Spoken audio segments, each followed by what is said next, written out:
organization known as Compassion Over Killing has just released a video of the quality pork processors and the way that they treat their animals there, specifically pigs. And it's a really difficult video to watch because you get a sense of not only how cruel they are, but how unsanitary the conditions are and how unsafe it is for us to consume the meat that isn't even really inspected there. Now, the video that we're about to show you is long, it's graphic, but it gives you a sense of what's happening to the food that you're eating in the U.S. Take a look.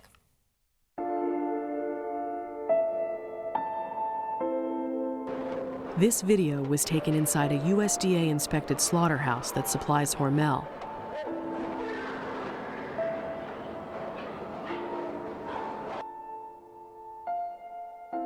With faster line speeds than almost any other facility in the U.S., approximately 1,300 pigs are killed each hour. By law, pigs must be rendered insensible to pain before having their throats slit. However, this doesn't always happen at quality pork processors, either from human error or from intentional cruelty, as one worker admitted. That one was definitely alive. Pigs who regain sensibility on the slaughter line are sometimes even scalded alive.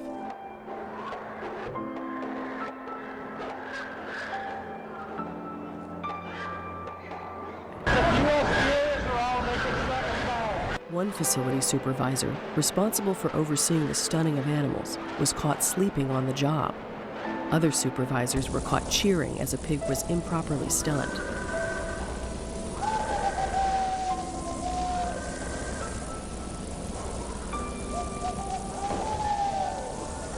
And drenching paper towels in pig's blood to throw at other workers.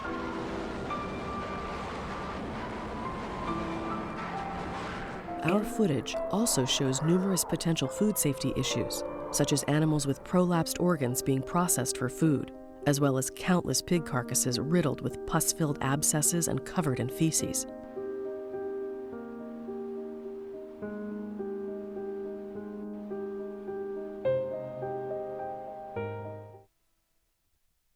Wow. It's a difficult video to watch. And that's not even the full video. That's obviously. not the full video. More. And you guys should watch the full video to kind of get the full picture of what's happening, not only to these animals. Like, let's say you don't care about animal cruelty at all.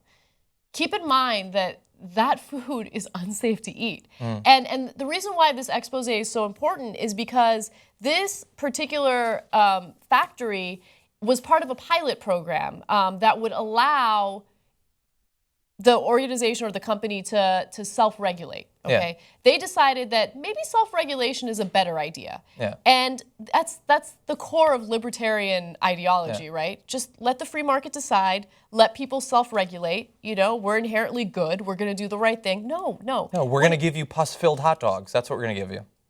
It's difficult. Oh, and it's not totally self-regulated. That's one of the places where there's still some regulators. Like you saw the USDA guy asleep on the job.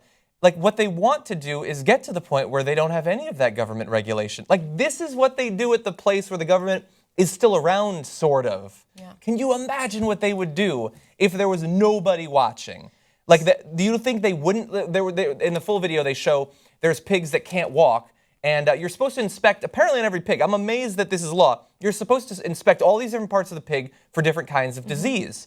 They don't do any of that. No. The actual inspectors say, no, there's like 1,000 pigs an hour. We don't check them for anything. Ones that can't walk, that are literally crippled by their disease, they still use them at the ones where the government is there. They would not turn down a single pig if the government wasn't in the building. So I want to give you more detailed information on that. Let's go to graphic 20. This is according to Mother Jones. They've done extensive reporting on this particular issue. They found that the production line was running so fast that the lone government inspector just sat in a chair watching carcasses rush by because he only had time to do visual inspections. So obviously, because of the fast-paced nature of this job, the inspector doesn't have the ability to do the comprehensive inspection that John was talking about earlier, right? So he can't really check for all of these diseases and all these issues that the meat could possibly have. Yeah, that paragraph, can we bring that graphic up? Because that doesn't make any sense to me, actually. Can we see that again? So it said, The government inspector sat in a chair because he only had time to do visual inspections. What do you mean he only had time? Then shut the fucking line down. How are they able to put the pigs by if they haven't been inspected?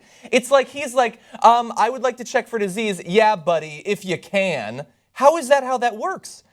Okay, the next time I have to go in for emissions, I'm just going to drive through the fucking building going 90 miles an hour. Oh, you didn't have time to check it? Guess I'm fine for this year.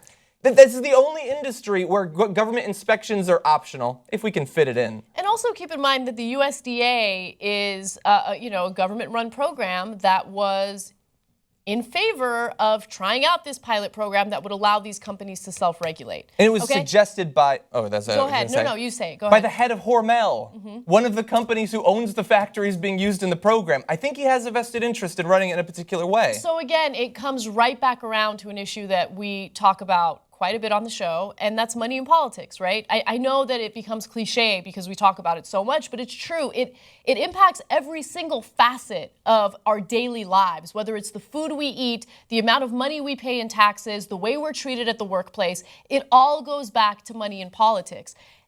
Hormel should not have the ability to influence politicians to the point where they get to self-regulate. Because here's the thing, they have a vested interest to produce as much meat as possible and cut as many corners as possible. Yeah. So are they going to really self-regulate? No, they're going to look after their bottom line. There is no morality here, okay? These companies are amoral because they have a vested interest. They have a bottom line.